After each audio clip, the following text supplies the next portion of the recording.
a resource once we discover it. You know, it's just right there. It's some of my teachers call it hidden in clear sight. It's actually there, but we are often not aware that it's there because we are too upset or too distracted, or we just don't know, or whatever it is.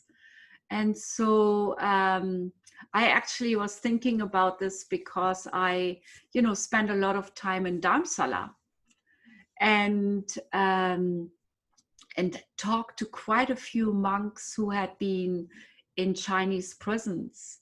And they said that that's kind of helped them to survive, you know, to be in touch with the more, with the great mystery, with the field of awareness. And I guess that has left an lasting impression on me. And since then, I have been, you know, studying with different teachers who teach how to connect to that more, a little more. And so I actually came up with a word on my retreat. Maybe we should call that deep mindfulness, you know, a mindfulness that's grounded in a deeper stream. And in a way, it makes it richer and fuller than the mindfulness that nowadays sometimes becomes very cognitive behavioral therapy, which is great too. You know, it's nothing against it. It's very useful. And for many people, it's that what they can use. But actually, I did last week a little experiment in my practice. Many of you probably know I'm a daytime 35-hour-a-week therapist, psychologist. And lately I had a few young men in my practice who are really not in a good way. You know, they're really, something went badly off track. Some with drugs, or with bad company, or with some mental disorder, learning disability, whatever it is, you know. So here they are. Some came through my kids, friends of my kids sending them, and I didn't say yes, and here they are in my practice. And it's a big challenge. Oh my gosh, you know. And so I did this little experiment that I said, would you be willing to meditate? I guide you through a meditation. And I actually had two last week of this. One is 22, one is 24. And really, you know, things had gone wrong since maybe they were 14, 15. And I guided them through a meditation. I thought, I'll just try this out. If I give them the full deal, you know, not the watered down version, field and all. And they loved it. Both of them. I was so surprised, you know, because I thought, oh, I have to make it easy for them, or I have to make it simple for them, or maybe a little watered down, or, you know. And for something in me, maybe I came from my retreat, I thought, nah, I'll just try this out. And it was amazing. So I don't know what to make of that. I'm still trying things out, but it was an interesting experiment. So make yourself comfortable and either close your eyes or keep them just a slight bit, but unfocused, open.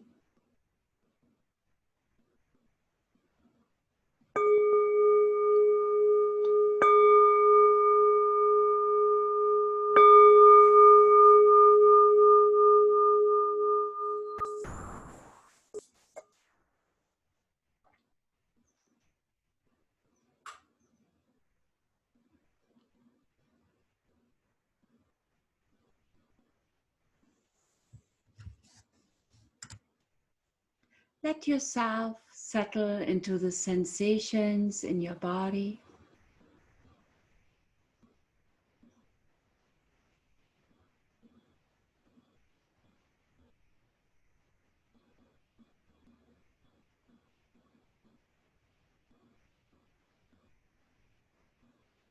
Notice the touch between your body and the chair, the ground.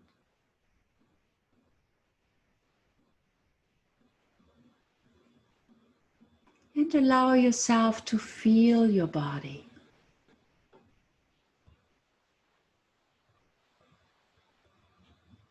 Feel deeply what is going on.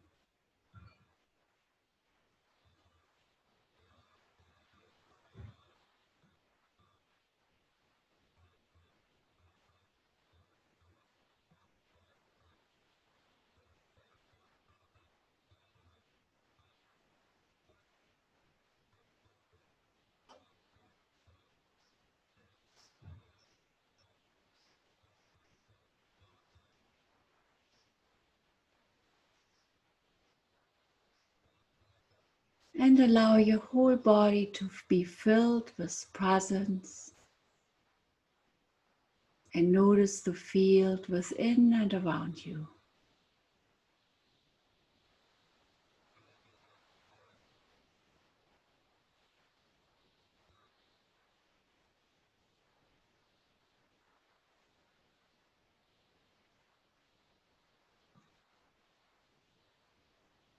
Notice whether there's tension around your eyes or in your face. And allow your jaw to relax.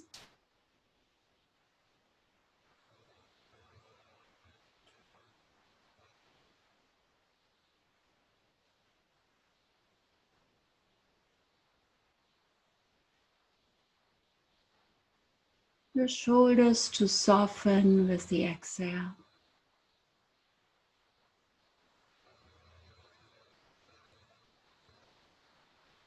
Notice the area of your chest where your heart is. Breath brushing through ever so gently.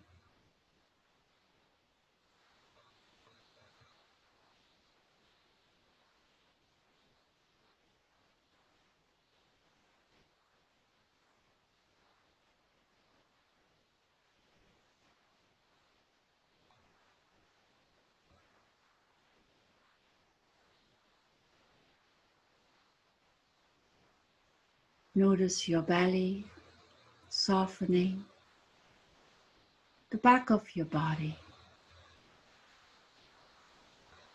your seat holding up your torso.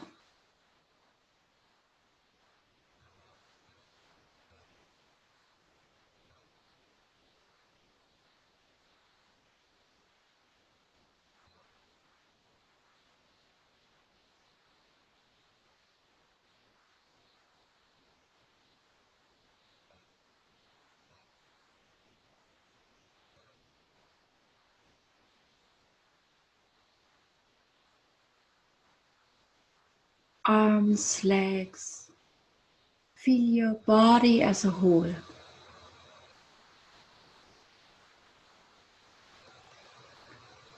Feel your posture and the entirety of your whole body.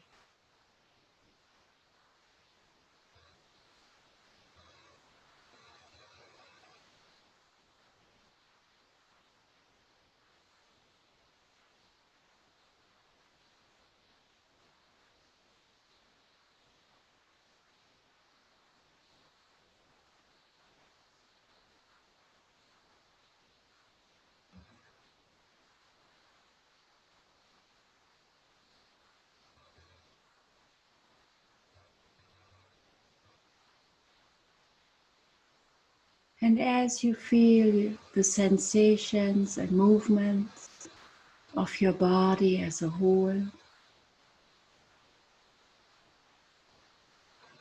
increase your focus, your awareness.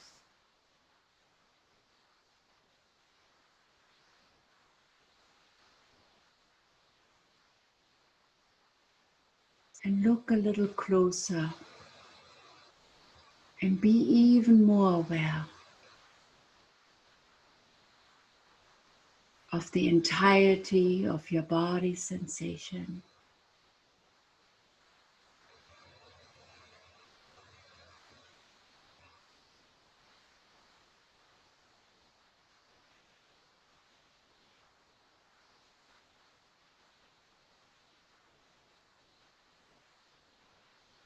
And from this field of body sensation, notice breath arising with the in-breath,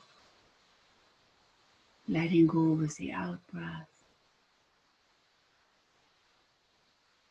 falling back into this field of body sensation for the next breath to brush in naturally.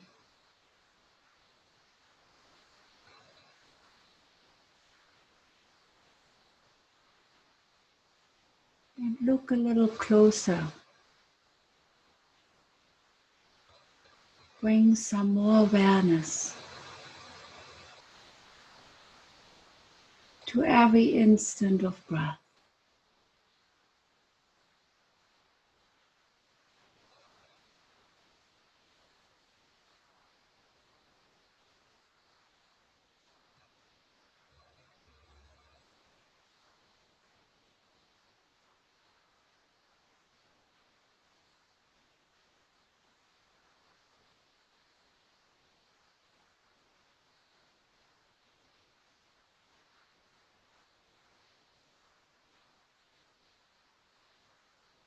Feeling every instant of your in-breath,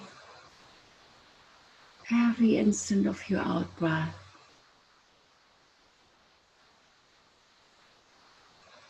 Field of body sensation.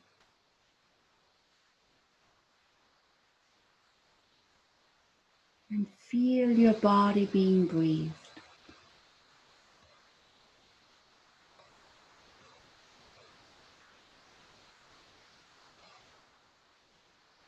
For breath to breathe you.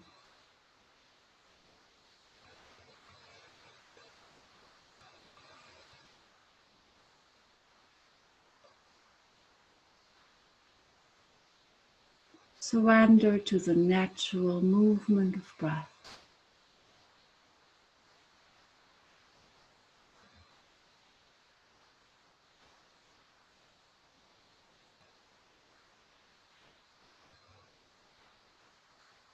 And heighten your awareness. Look a little closer.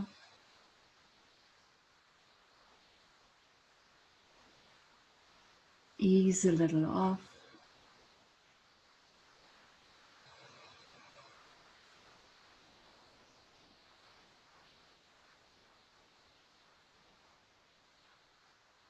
Until you find this automaticity of your body being breathed.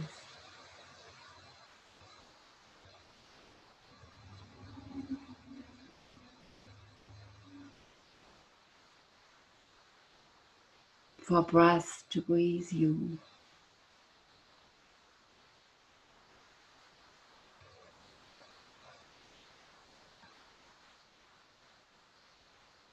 And be aware of this awareness, this limitless, boundless field of awareness out of which breath arises and falls back into.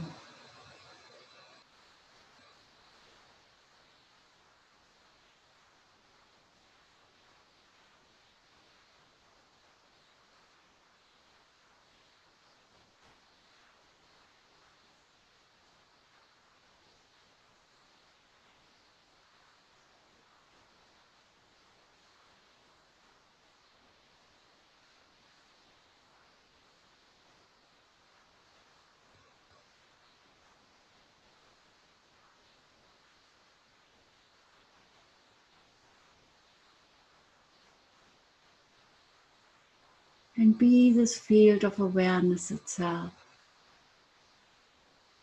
And from this perspective, this vast, limitless, boundless, spacious, knowing perspective, feel breath arising and falling back into this field of awareness.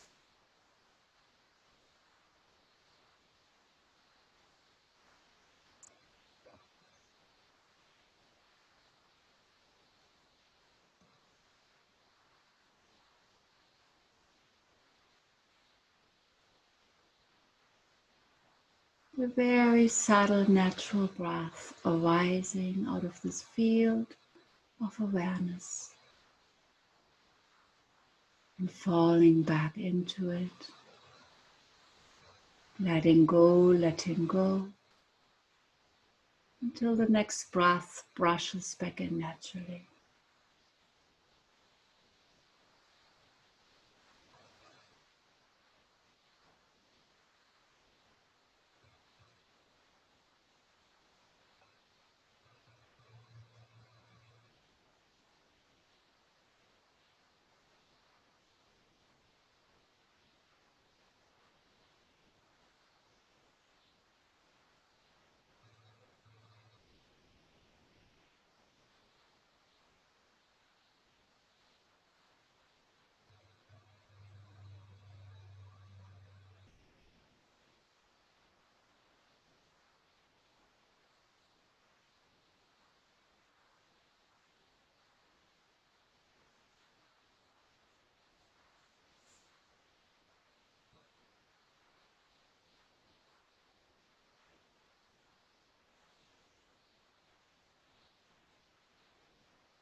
Breath arising out of this field of awareness and falling back into it.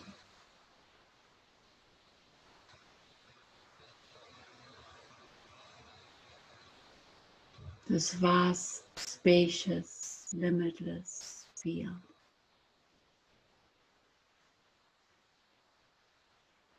Arising and passing away.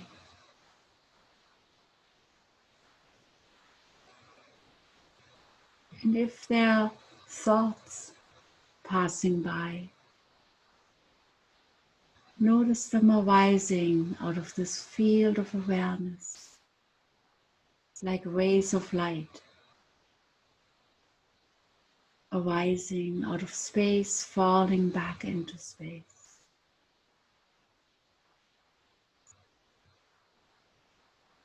Very quick, passing through.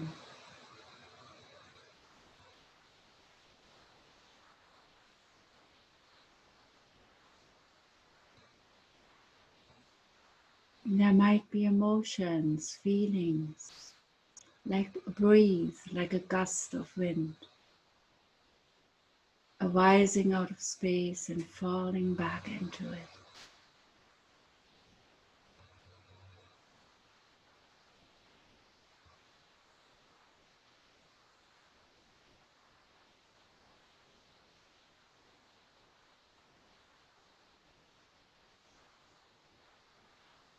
And allow this rootedness in this vast space of field of awareness to hold you steady like a mountain.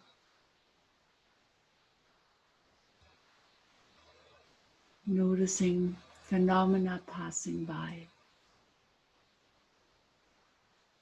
Breath, sensations, thoughts, feelings, images.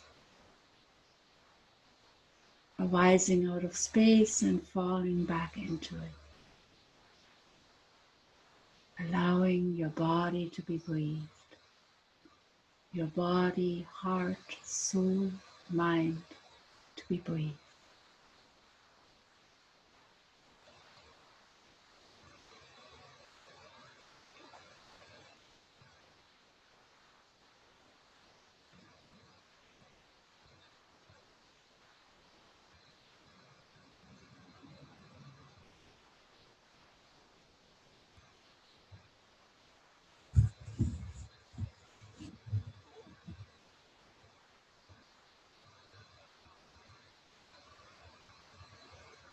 And always remember, always returning.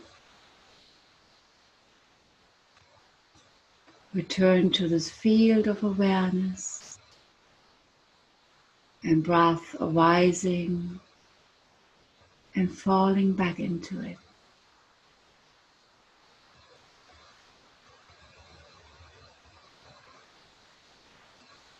thoughts arising and falling back into it. Feelings arising and falling back into it.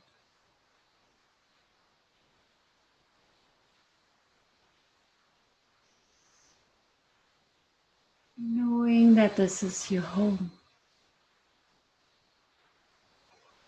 It's always there. Always present.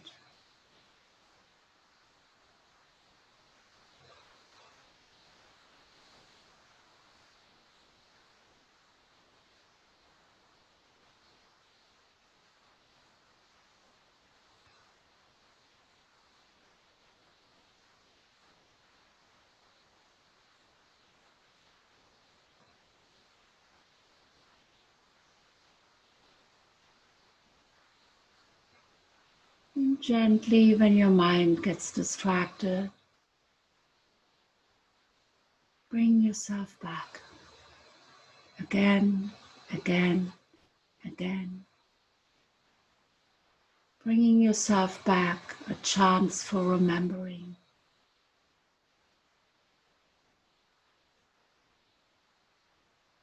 Remembering your body, remembering this vast field of awareness.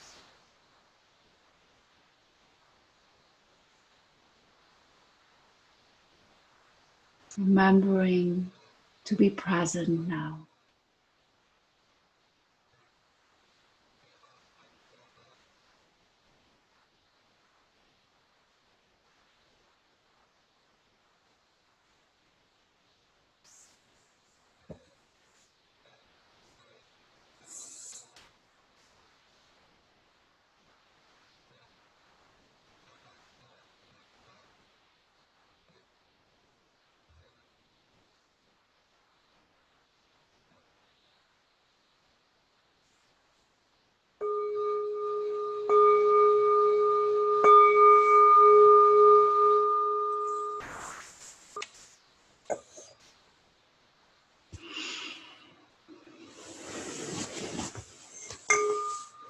Well, I was wondering, before I continue with my talk, are there questions about this practice?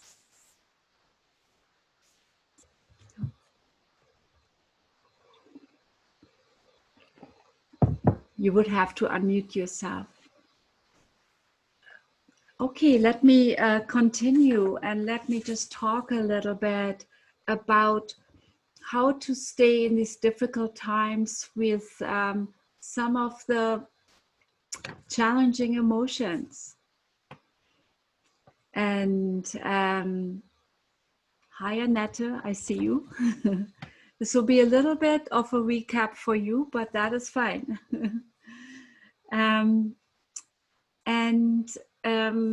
We were talking yesterday a little bit about, and I wanted to bring it up today, about the emotion of grief, because one thing that many people realize these days is the feeling of sadness, the feeling of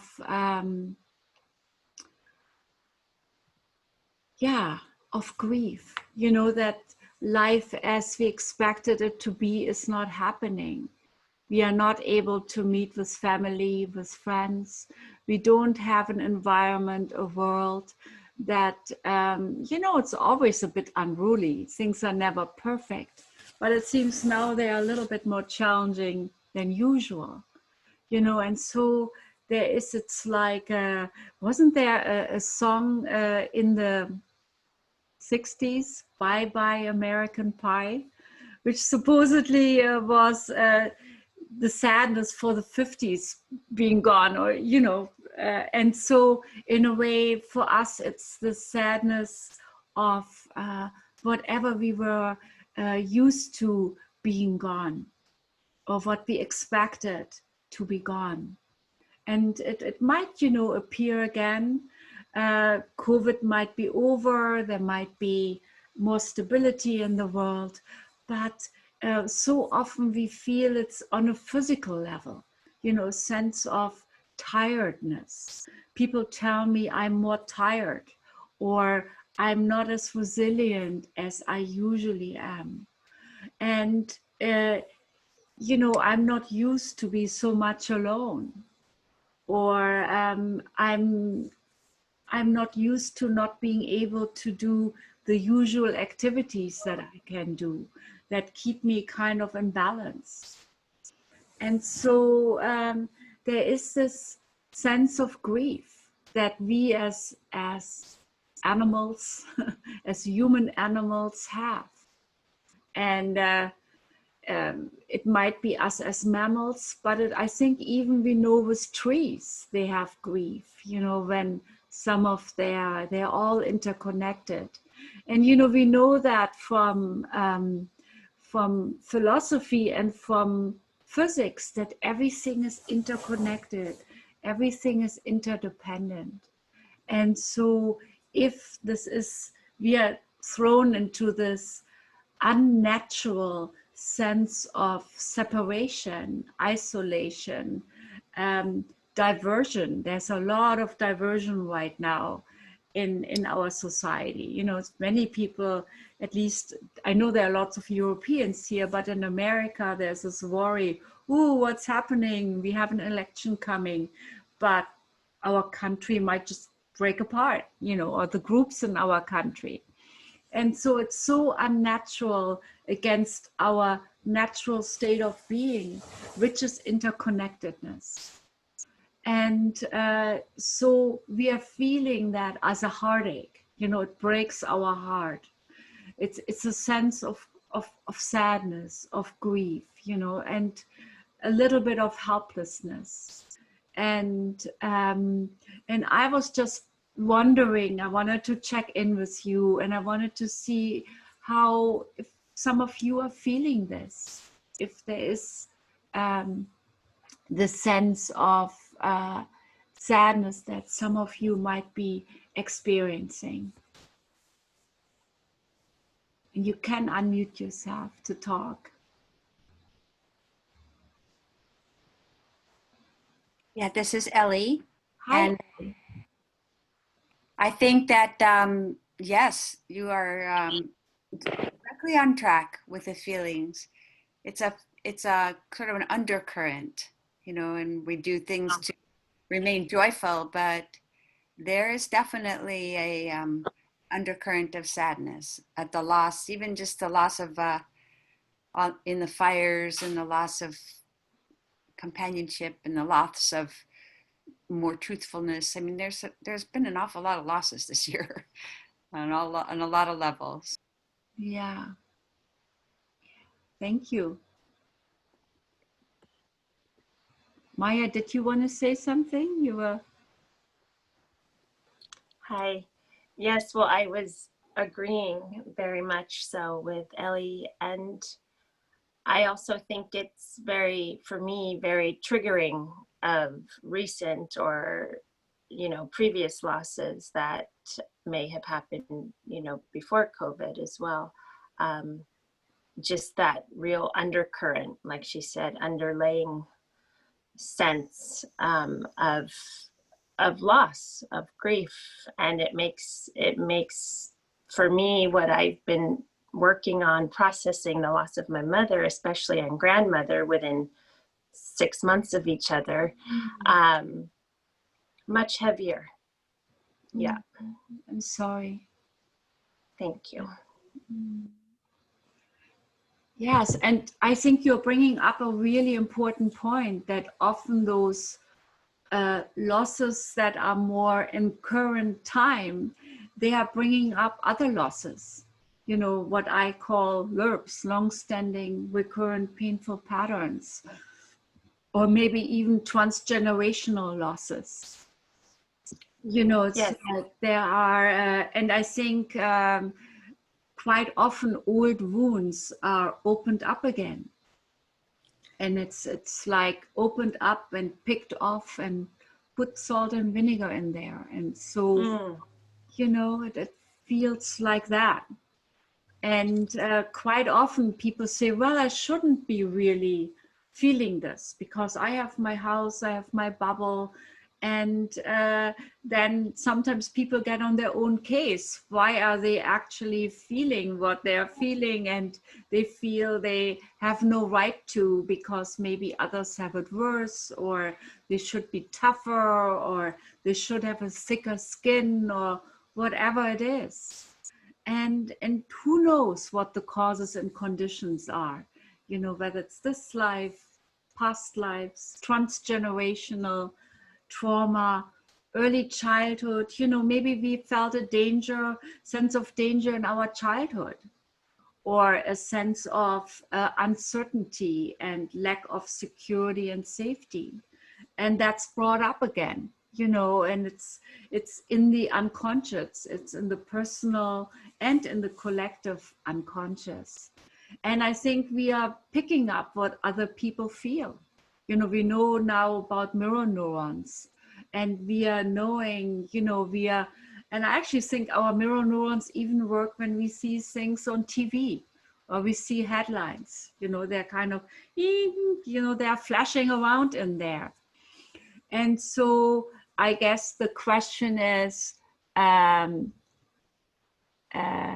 see, somebody's asking. I will answer the questions in a little bit. So what can we do with this grief? And I think, you know, a regular practice, and that's where I find where this vast field of awareness is really helpful. And somebody just asked me about my new term, which I just came up with, which is, you know, deep mindfulness, which is grounding our mindfulness in a deeper field. And I think it's like this, you know, Jack Kornfield quote of the spoonful of salt that needs to be grounded in a lake rather than in a little glass of water. You know, we need more space around it. And we need a bigger container to hold. And there needs to be more than just practice, a technique. There needs to be an element of surrender and of a deeper trust that needs to be developed. And maybe a bit of the quality of the more of spiritual quality that helps us to hold all what's going on. And I don't mean this as a spiritual bypass where we are just avoiding. It's more like bringing it back to our lives, where we are probably of service. And so of service, at least to our family and our pets in our garden. So I think it's important, and to know that we are grieving, you know, that helps, and to allow ourselves to grieve. And to maybe, I love then Michael's meditations of breathing through, which you find on his website, you know, to really allow yourself to be with pain. And quite often when I wake up in the early morning, I feel a little bit of this unease in my heart space. You know, it's like, oh, the world, you know, my personal life luckily is okay right now, but it's more like, oh, you know. And so sometimes I do first one of Michael's meditations, which is, you know, breathing through pain, or breathing with tree, and where he really gives permission to feel the sadness. And then I go on to one of my awareness meditations. So you might just try out which way it works best for you. And so then maybe another emotion which I just wanted to very briefly touch on is, let's see our time,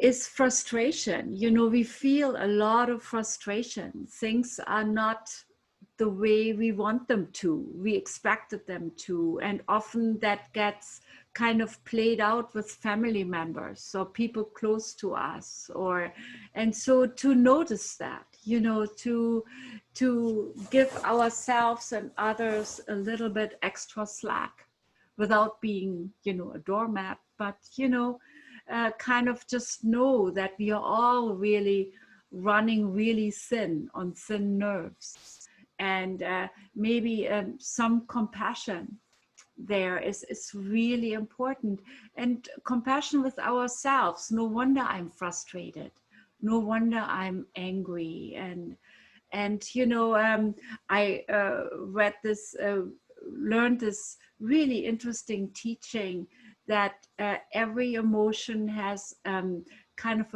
a pure form underneath. So anger has determination in it. And I was just thinking about that recently myself, because I definitely have gotten angry. I think especially 2016, I had a very angry time. And then I turned it into determination to start the Solidarity and Compassion Project, which is actually this Wednesday with Rabbi Cohen and Vajra Prana and Michael and me. And so, you know, so in a way, doing something with determination helped me to deal with my anger. You know, it's like, okay, let me use this energy, the raw essence of this energy, to go forward.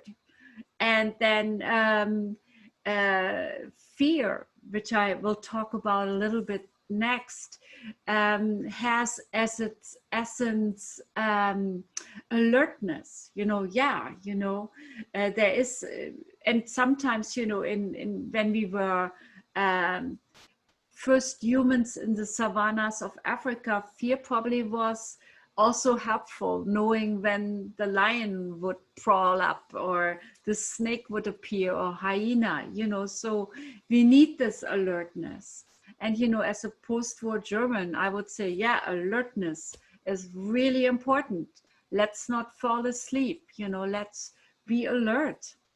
And to use, you know, maybe when we are kind of stuck in this anxiety thing, to remember, yeah, okay, maybe let me use that alertness for something good in my life. And then the sadness, which is our mammal reaction, as Dave yesterday said, is really reminding us of our connectedness. You know, we wouldn't be grieving if we weren't so connected, or if we didn't have that longing for connection. So I was just wondering if at this point, I think I heard somebody had a comment. No? Okay. So the last emotion is fear. You know, how can we work with that fear? And again, fear, I think that's where practice is so important. As Freud said, practice binds or lowers anxiety. And have regular meetings like this. You know, I think now we kind of, even though we never saw each other in person, we know each other actually quite well. There's Ethna and Maya and Jimmy and Neil, and, you know, and over time, Jagutri, and it's, we are becoming kin, you know, we are becoming family. And I feel it, you know, it actually lowers my anxiety to see you all, you know. So I wanted to thank you. And you know, there is a predictability in that, there is a comfort in that, there's a security in that. And so, and you know, the usual things you do to take care of yourself, like exercise is really important, and nature is really important. And you know, that's what Michael talks about so often. Nature is really important because it is, again, the field, you know, it's the field with a little bit more density, you know. And so being in nature is like, oh, there is something bigger holding me.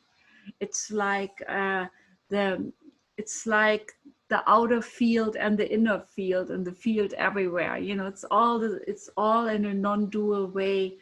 part of the same whole.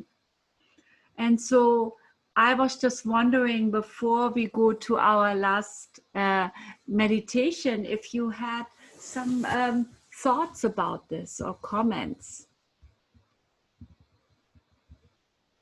or experiences. I, I, I just want to say that I think it is a tremendous gift to humanity right now, what we are going through in these extraordinary times. And whenever there's extraordinary times, it requires an extraordinary response. And what that looks like is different for each and every human being. Although we are the same mountain and going up the mountain with different paths, how we do it is slightly different. Thank you, Misa. Yeah, and maybe I would say just, oh yeah, Jim, please. Good morning. Good morning. A thought, I guess, how you said, that everything has either its opposite or an underlying emotion. In times of hopelessness, I just go back to a time in my own life. I've worked with children for years. Children are pretty much hopeful for the future.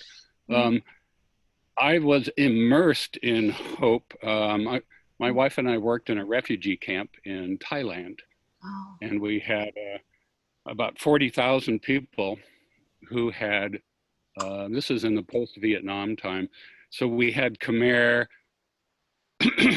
Hmong Hill tribe. In our camp, there were approximately 30,000 people who had all been chosen for resettlement. They weren't going back home to Laos or to Vietnam or Cambodia, but they were moving on to a new future.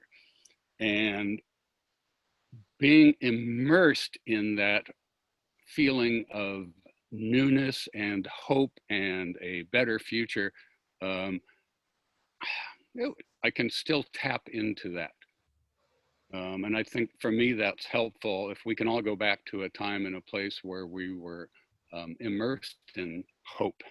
I'm not sure where that goes, but it's good to know that there are those times and places in human history where hope for the future rather than fear for the future or helplessness in the present, they do exist. Yeah, and all those people, sorry?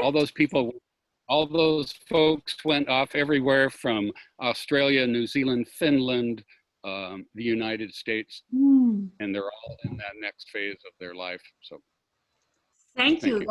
That's really amazing. And it's like I was thinking when I was in 1980-81 in India, I stayed for a little while in a Shiva ashram in the Himalayas, small little ashram. And I remember Shiva was considered to be the god of destruction and renewal. He would kind of shake up whatever wasn't quite right and kind of, and then something new would come up. And I think it's definitely a Shiva time. And I think if one of the effects would be, I see Jimmy laughing. Hi, Jimmy. And that, if one of the effects is waking up our young people, having another revival, so to speak, that, you are very right. And I thank you so much for reminding us of that. That was wonderful. I'd like to add with this great shaking that we have, the Koji Indian in South America a couple decades ago, they call themselves the Elder Brothers, and they came out to talk to us, the younger brothers, and the communication is that we are destroying the planet, and we need to change our dream and dream a new dream in essence. So within this great shaking, to take time and consider one's own daydreams. And what I am doing of late is I'm putting my ear close to the earth and close to the planet and asking Gaia, what dream are you dreaming? What dream should I be dreaming? And making the adjustments accordingly. And I find that helpful to be in the present moment, but also hold a vision of a planet that maybe goes back to how it was originally designed. I don't think it was designed for this great raping of the planet and taking of resources without asking. A much simpler life and a time of generosity and valuing ohana and family. Thank you so much. Well, let's see how we can dream a new dream. But let's do one more brief meditation. And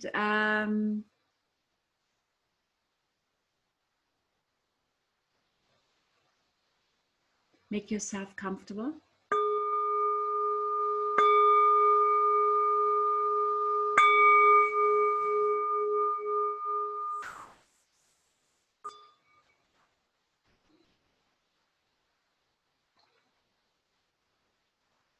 Let yourself again settle into the sensations in your body.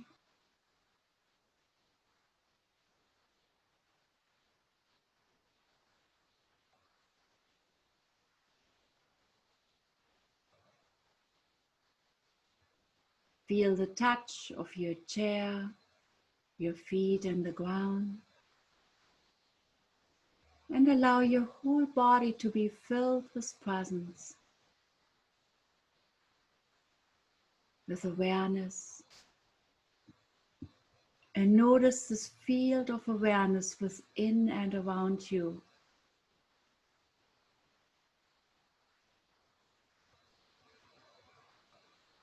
For a moment, be aware that you're aware. And just let yourself relax in that.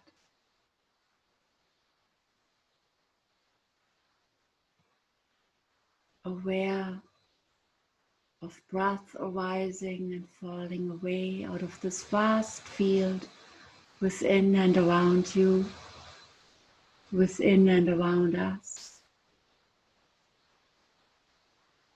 Body sensations arising and falling. Thoughts arising and falling. Feelings arising and falling.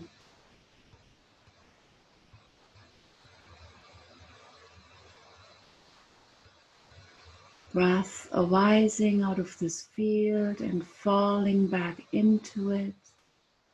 Letting go, letting go, letting go.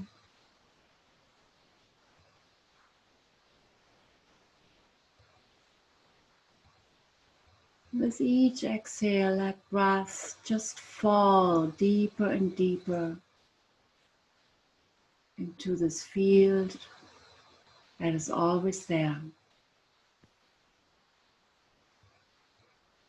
Being aware that you're aware. Arising and falling phenomena.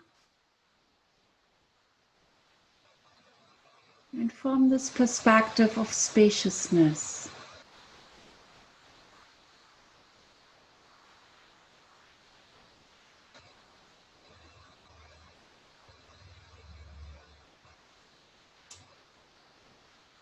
from this very wide, spacious perspective of being aware, see yourself, your body, the person you are.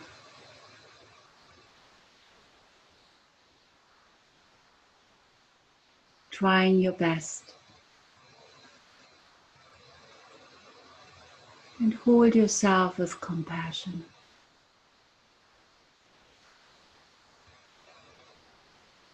And return to this limitless, boundless space of awareness.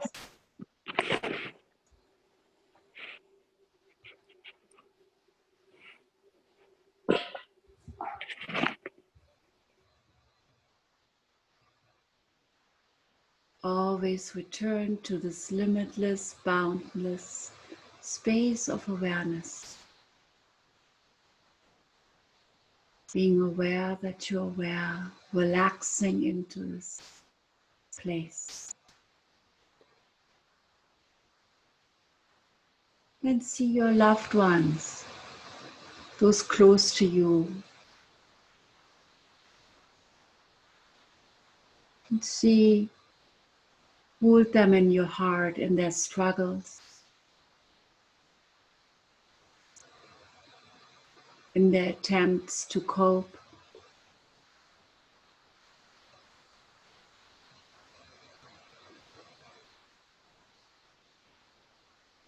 Hold them with gentle care and compassion. Hold them in this very wide, limitless, boundless perspective of awareness. Images of them arising and falling back into this vast, limitless, boundless field.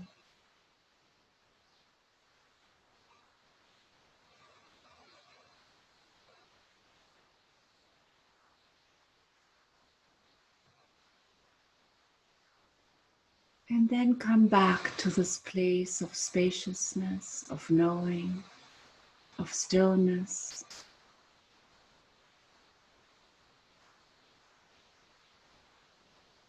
And hold within this field all those people who are sick right now, with COVID or otherwise, who are struggling with their bodies.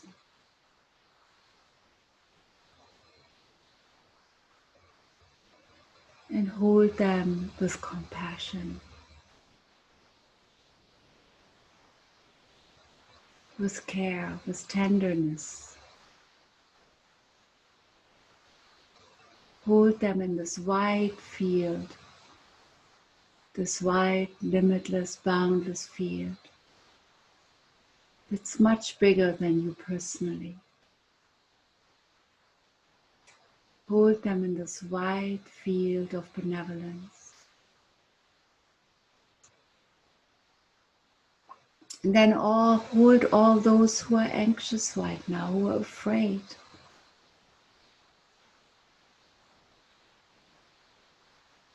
Who are afraid of an uncertain future, afraid economically, afraid socially, in whatever way they're afraid.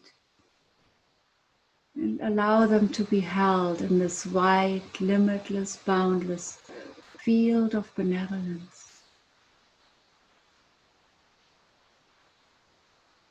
And with each exhale, allow this field to expand. Relax. Holding all these people, letting them be held in this limitless, boundless field of benevolence.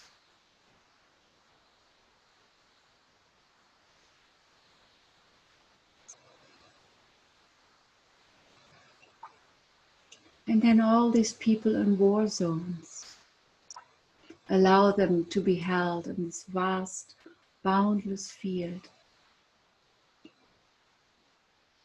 of awareness, of benevolence, of knowing, of spaciousness. All people in war zones, in refugee camps, let them be held by the big mystery, by the big everything, by this field that's so boundless and limitless. It encompasses everything. Let them be held with care, with well-wishing, with compassion. With each exhale, let this field expand. Then hold in this vast, limitless, boundless field of benevolence all those in inner cities that are afraid, maybe because of their skin color, or because they're poor, or they live in unsafe neighborhoods where even a knock on the door could make them feel afraid in their hearts. Include all those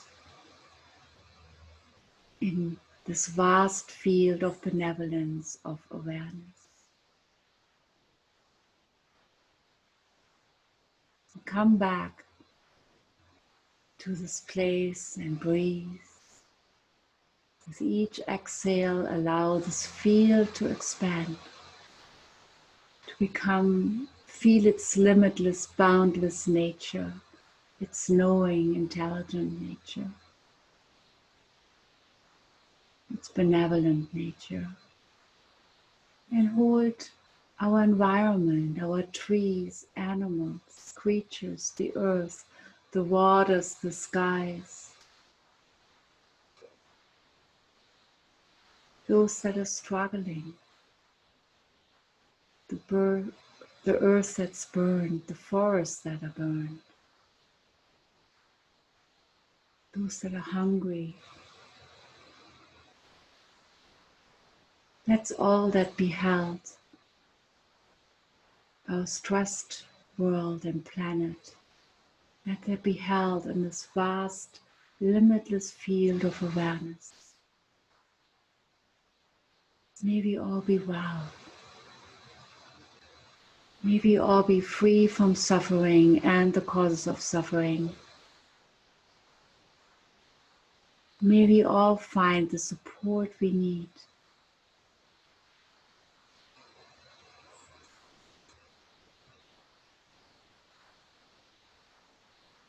And may life rise up to meet us all.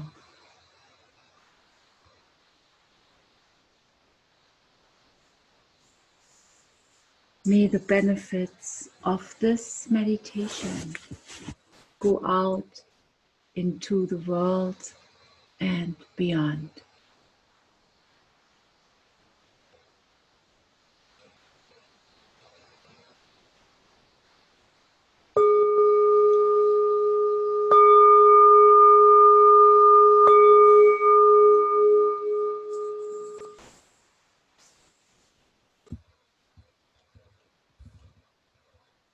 And actually I was thinking if you would just want to unmute yourself for a moment and maybe bring out those you care about, you want to add to our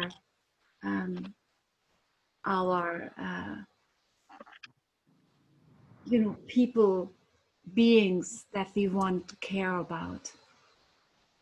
Maybe I add these two young men I work with, I'm worried about. May they be held in the wider field. It always seems like everyone's included in these. And as you were speaking of the refugee camps and others, I was thinking in Santa Barbara, we feel the makers and the masters. It's like we see all of we have the opportunity to recognize that even those involved in creating the wars are at war within themselves too. And so I feel like in each of your meditations, may we all be free from suffering. We hold everyone. And I thank you so much for being back here with your voice, Radhule. Thank you, Denise. I'd like to add those, all those on the planet who may not have passed in peace and are struggling to get home to the light. Thank you. Say something. Go ahead, Mom. I would like to thank you for this beautiful opportunity to share that you shared with us about the grief, because I just want to put this out there, bring it closer to home. My sister and my beautiful granddaughter, who right now are having experiencing really challenging and very heartfelt times right now, and it's not easy to put yourself out there and express to yourself the grief that you're feeling, or the sadness, or the pain, or the wound. So I just want to thank you for bringing this to me, because it really resonates. And I feel the suffering for these two people who I think right now I feel that they will find some peace and comfort just through this meditation. Thank you. Thank you so much. Hi, Radley. I just wanted to add to the animals that are suffering Mm. and the Thank you. humans that love the animals. Mm.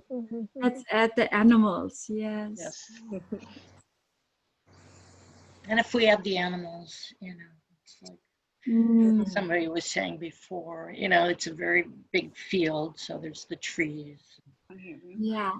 the rocks. Yeah. Mm. Thank you, Elaine. You're welcome. Thank you. I wanted to just say thank you so much. So nice to have you back, Radhule. I missed you. And yeah, I find myself able to get a bit weepy this morning with the group, which is a relief, really, you know. So I appreciate all of you and your guidance, Radhule. And I wanted to really put out there some extra love and support for our relatives in New York, actually Aunt Helke, who is also from Germany, and cousins Kitri and Piri, who've just lost their father and Helke's husband, Uncle Bob, just last week. So, you know, we would usually all be coming together to honor his life, but that's not possible. So sending them some extra love. Thank you, Maya. Mm-hmm. Wanted to add my niece who's got cancer and two young children and has been really suffering. So meditation. Thank you. Thank you, Helen.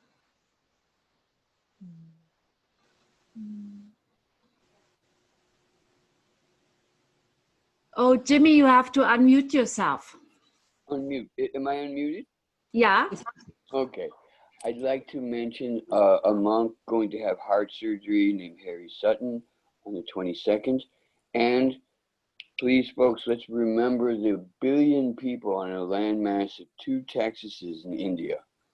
All those 80% of the people are outside, crowded together, and really having, you know, a difficult time. Thank you, Jimmy. Yeah.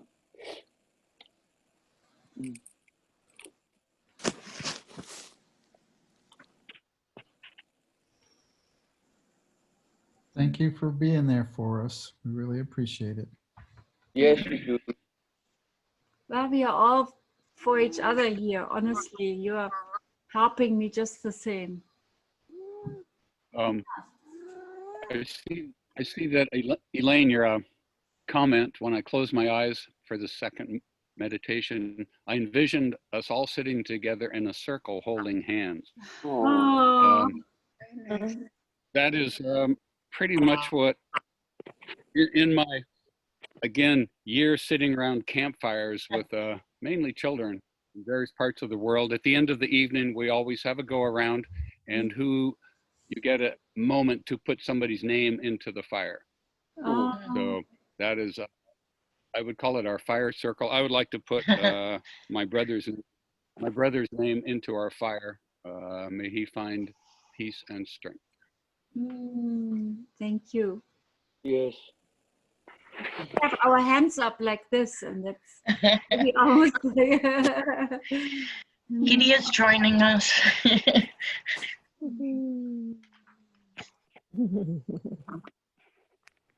Anybody else wants to be in the fire or should be in the fire? My heart wants to put all of my ancestors in the fire, or that connection between my ancestors. Oh, Nice. And the land where we all come from.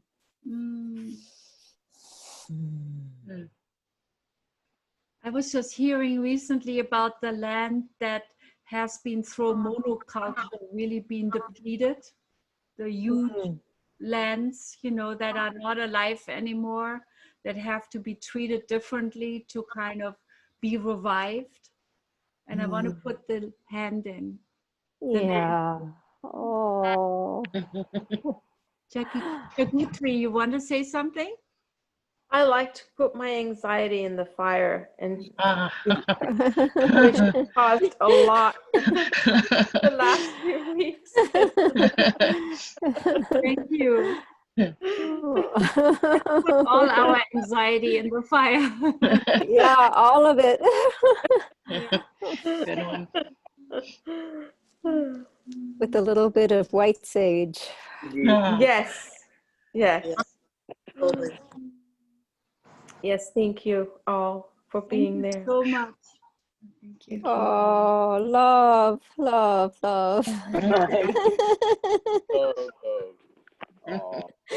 Maybe just before we go away, I wanted to say, so there is on Wednesday, our Solidarity and Compassion evening with Rabbi Cohen, who is a wonderful speaker, and Vajra Prana, who's a nun from the Hindu temple, like the main speaker. She's a great person, and Michael and myself. And Thursday, Roshi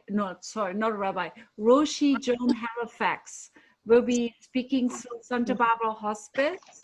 It's a free event, you just have to register.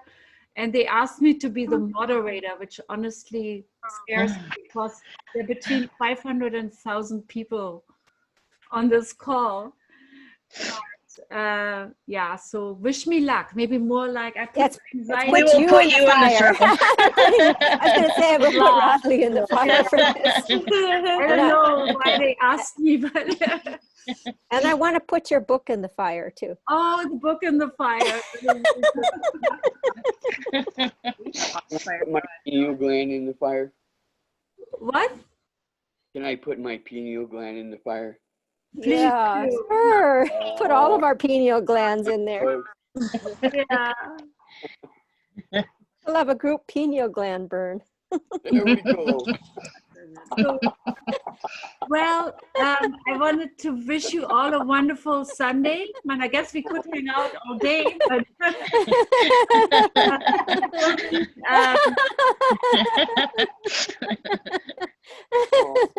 oh, we're ending up laughing. Thank you. Yeah.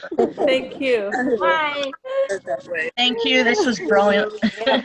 You're wonderful. Bye. Thank you, Radhule. Thank you. Bye. Everybody. Bye. you, See you next everyone. week. Be Have a good well. Sunday. Bye. Namaste. Namaste. Namaste. Great. Thank you. Even through the whole. Thank you. Thank you. Can't wait for the book. Oh, Thank Yeah. you. thank you. Yeah, thank you. Thank you. Bye. Bye. Hey, here we are. You have to unmute yourself.